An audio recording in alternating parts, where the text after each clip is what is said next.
होता है। और साइड में क्या लिखिएगा 0.0349 लिख लो साइड में।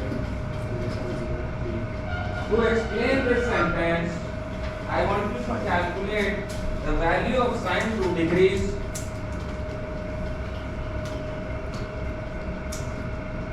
अब 2 डिग्रीज को रेडियंस में कन्वर्ट कीजिए।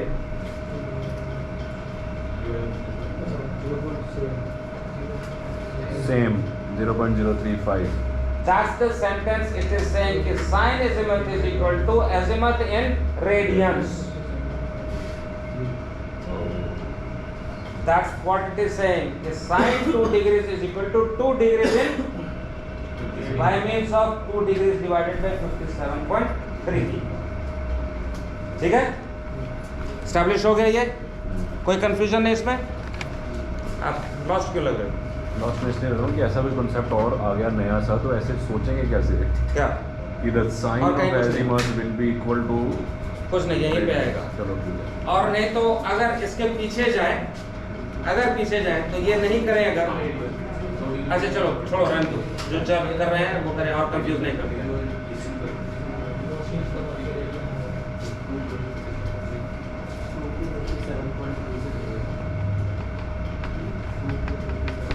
रेट ऑफ टर्न इंडिकेटर नहीं पड़ा सर?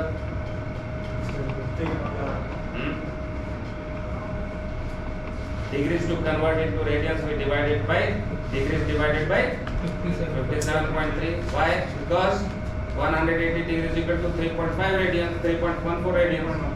तो एक रेडियन है so and so, हमेशा डिग्रीज को डिवाइड कर देंगे 57.3 से, तो वो रेडियंस में एंगल आएगा।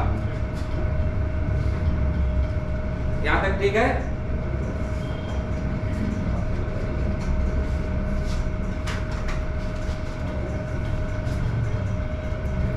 यहाँ तक ठीक है या नहीं? 900 को हम, अच्छा इसको ऐसे लिखते हैं, या तो 900 को सिंपली हम क्या लिख सकते हैं 5 पाई 18 50 90 हो सकता है कि नहीं?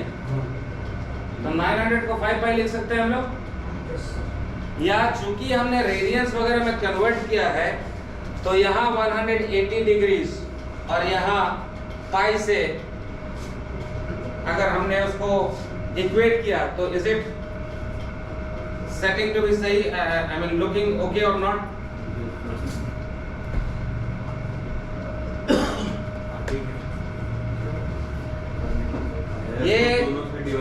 ये रेडियंस में था तो उसको डिग्रीज में कन्वर्ट करने के लिए उससे हम किससे मल्टीप्लाई करेंगे 57.3 से।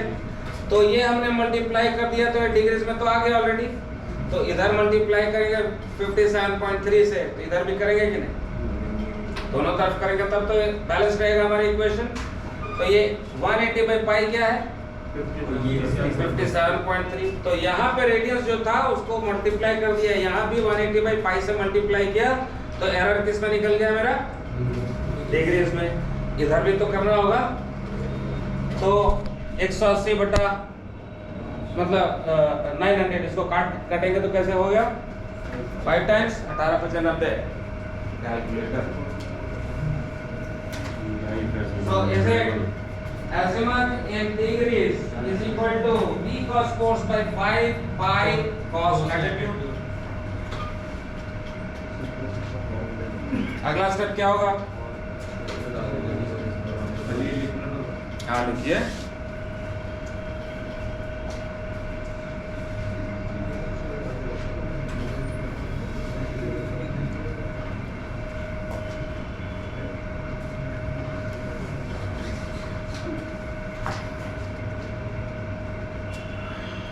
ये वाला हो गया।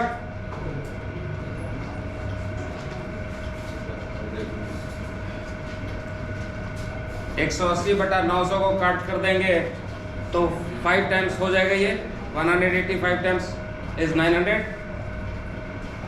सो दिस इज 2.5 आंसर आ गया किसका? पीछे वाले का कर दिया, लगा दिया। सो यहाँ पे हमें डायरेक्टली एक एरर मिल रहा है, स्टीमिंग एरर की डायरेक्ट वैल्यू मिलती है मुझको V cos force by 5 pi cos lat.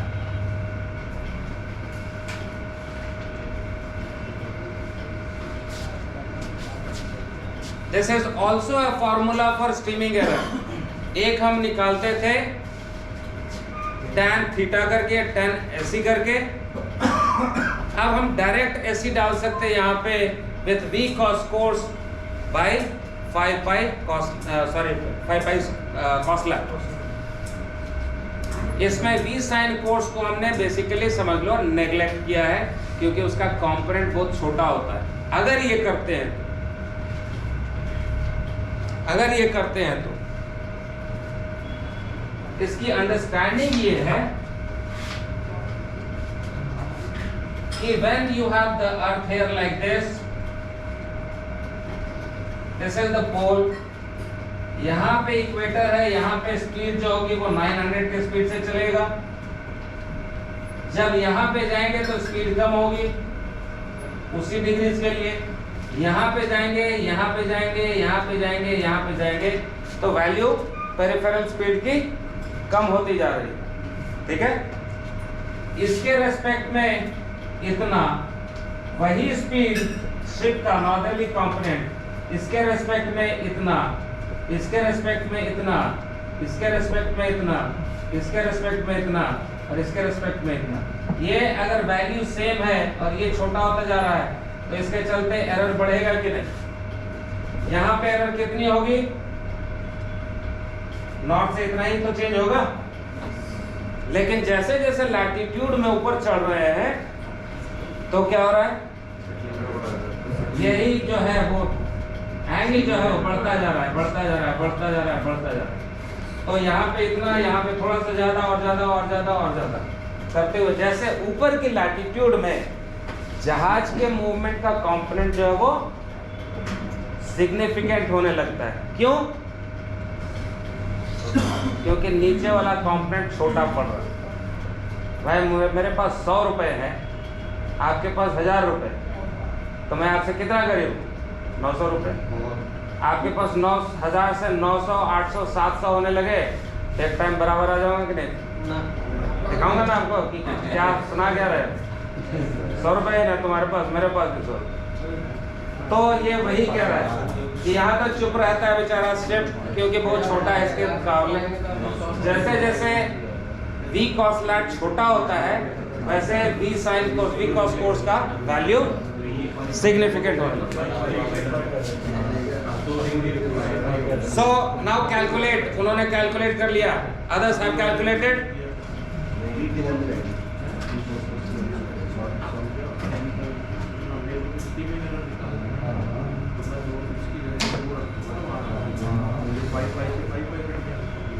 देखो स्क्रीन पे देखो, स्क्रीन पे बोर्ड पे देखो,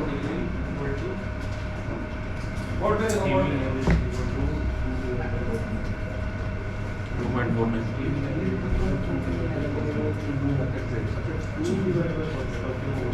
हाँ बोर्ड पे क्या हो सामने?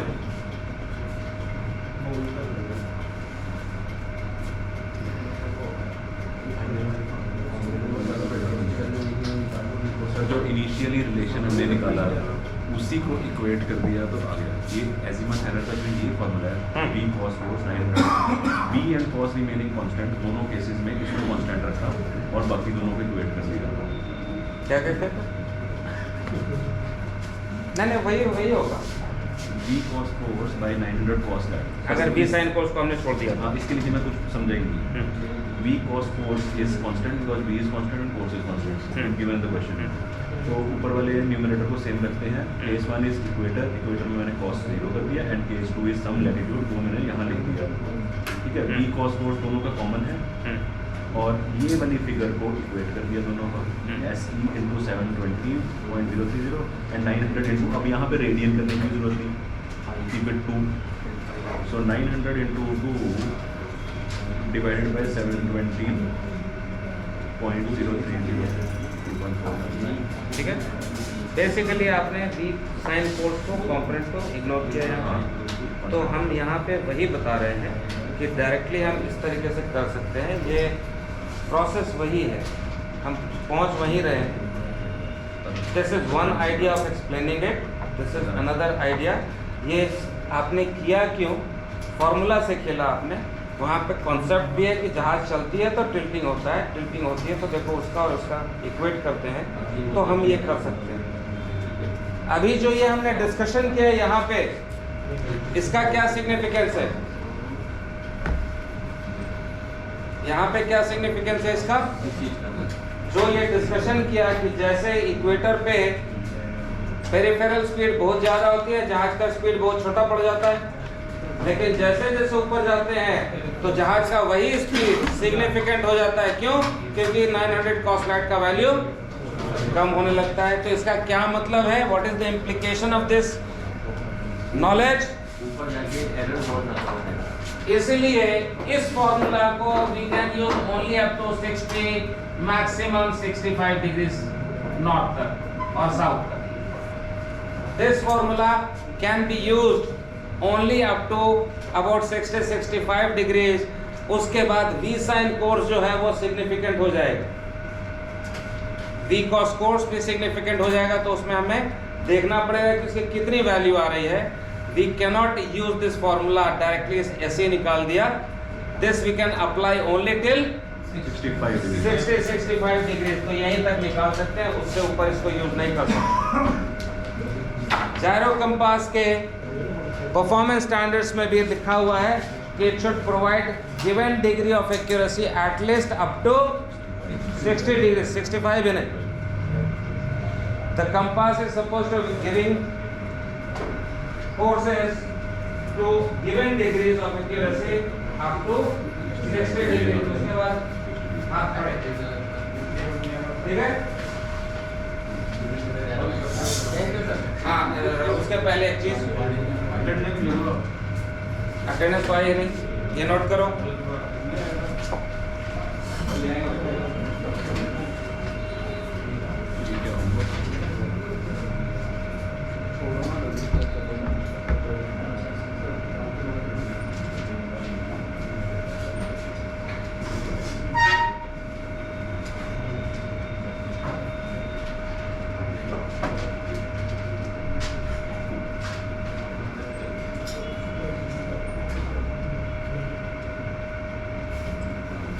इसलिए हिंट इसके लिए ये है कि यहाँ पे दो है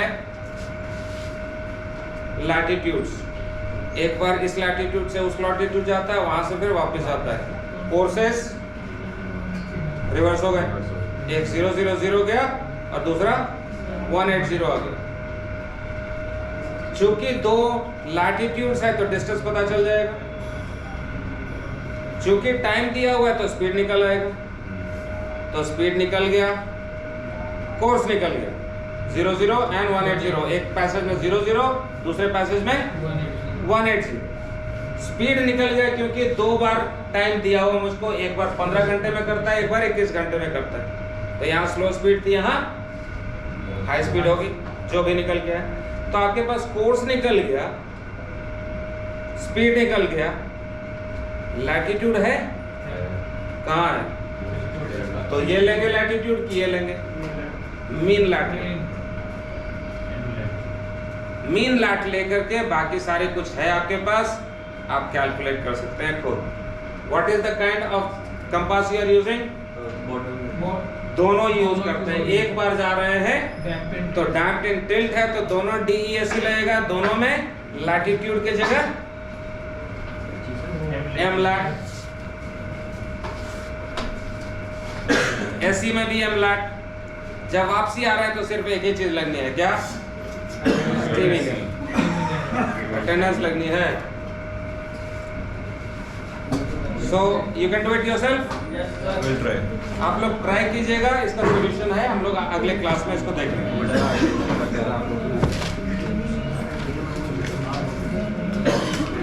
तुम भागने का जुगाड़ कर लिया अपना, ये अटेंडेंस तो हम तो चले सर। नहीं, अभी ये लास्ट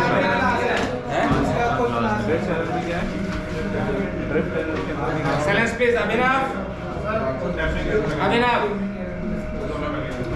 चुप रहो 1 मिनट के लिए, बस 1 मिनट के लिए प्लीज, हो गया। आकाश, ए चुप रहना यार, Akash, Akshay, Anuvansh, yes sir, Arpit, Bhanu Pratap, yes sir, Bhanu Pratap Singh production, बड़ा लंबा नाम है। चिराग, सर प्रोजेक्ट 2 भानु, हाँ Chiranjeev, Daman, Daman, Deepak Yadav, yes sir, Divyanshu, yes sir, Ekvinder, yes sir, Gokul. Yes sir, तो यार कितना बात करता है, कभी मेरे को बोला ना चुप रहना, 1 मिनट दे दे। Harpreet, yes sir, Mayank, yes sir.